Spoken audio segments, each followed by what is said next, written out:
वो खींचते रहो पीछे। आप सामने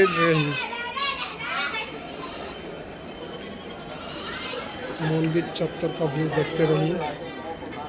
বন্ধুরা ভালো লাগলে লাইক শেয়ার কমেন্ট করবেন। আমরা কামাখ্যা মাকে দর্শন করতে আসছি। এটা গর্ভগৃহর রাস্তায় আমরা পৌঁছে গেছি। ঠিক আছে, ধীরে ধীরে নামছি গর্ভগৃহে। সে ভোর 5টায় লাইন দিয়েছি আমরা। এখন কটা বাজে জানি না। দেখতে থাকুন পরবর্তী সিনগুলো।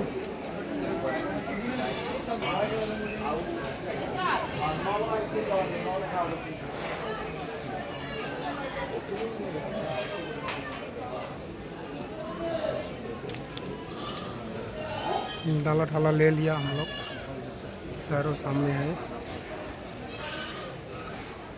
माँ के दर्शन करने के लिए।